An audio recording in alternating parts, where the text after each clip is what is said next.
Assalamualaikum Ustadz. Waalaikumsalam warahmatullahi wabarakatuh. Saya pengen belajar sunnah, tapi keluarga masih merayakan ulang tahun, yasinan, merayakan seperti nisfu Sya'ban dan lain-lain. Jadi bagaimana Ustadz cara agar saya bisa menolak secara halus sehubungan dengan hal-hal tersebut?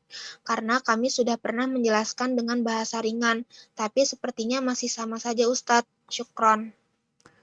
Naam, barakallahu fikum. Ahibati fillah. Tabiat manusia itu cinta kebaikan sebenarnya. Jadi kalau kita melihat ritual-ritual yang diadakan ya, itu bukti mereka ingin kebaikan, ingin pahala dari Allah Azza wa Jalla yang berkaitan dengan ibadah ya. Mereka ingin kebaikan. Bagaimana sekarang kita mengarahkan semangat kebaikan itu kepada yang benar? Karena keinginan berbuat baik belum tentu benar. Maka tumbuhkan kecintaan kepada Nabi Muhammad SAW kepada mereka. Jadi dikasih ganti. Kalau bicara yasinan, yasin ini diperintahkan kita baca Al-Quran. Di antaranya surat yasin. Bagaimana sekarang membaca yasin dengan artinya? Dengan mentadabburinya. Panggil ustadz, yuk kita panggil ustadz yuk. Ngaji tafsir surat yasin. Masa kita ini bertahun-tahun baca yasin, hafal yasin. Tapi kok nggak dapat hidayah dari yasin? Mungkin hanya sekadar dapat hadiah, dapat pahala karena membaca satu huruf dari Al-Quranul Karim, itu akan mendapatkan 10 kebaikan. Bagaimana sekarang mengatakan kepada mereka, ayo kita baca yasin. Kita baca surat yang lainnya. Kita panggil ustadz agar kita faham. Maka ini penting. Jadi mengarahkan. Sebenarnya baca yasin itu disyariatkan. Hanya mungkin tata caranya yang perlu diluruskan. Maka bisa dengan cara seperti itu. Bicara nisfu Sya'ban. Ada apa dengan nisfu Sya'ban? Orang kan mempercayai bahwa malam nisfu Sya'ban ini malam penentuan ajal, pembagian rizki umpamanya. Maka ngobrol sama mereka.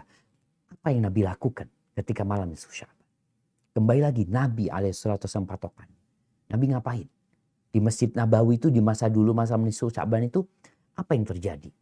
Di masa Abu Bakar apa yang terjadi? Kalau ternyata nggak ngapa-ngapain, kenapa kita ngapa-ngapain? Mungkin dengan cara seperti itu mereka jadi, ya kita hanya bisa menyampaikan dengan harapan mereka berpikir. Lalu mereka mencari kebenaran itu sendiri. Setelah kita menjelaskan. Karena konsekuensi dari kecintaan kepada Nabi SAW adalah mengikuti beliau. Adapun umpamanya acara ulang tahun ya, mereka yang masih mengadakan seperti itu. Ya kita menolak dengan cara yang baik. Contohnya mungkin, yang sebenarnya aneh itu sedih kalau melihat orang tambah umurnya. Dari sisi apa? Umurnya berkurang sebenarnya. Kenapa kita merayakan sesuatu yang sebenarnya bukan bertambah? Umurnya itu berkurang.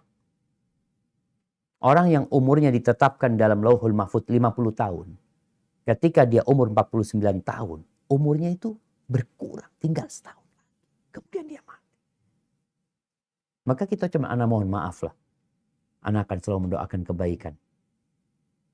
Dan ya sekali lagi kadang-kala kita sudah berusaha menolak dengan cara yang baik.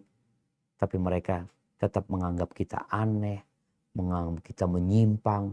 Ikut aliran keras. Kita ini ikut aliran yang biasa-biasa aja. Seperti yang diamalkan Nabi SAW. Cuma karena kita nggak tahu. Kita beranggapan bahwa sunnah itu keras. Tapi memang kebanyakan kita mengikuti nafsu kita.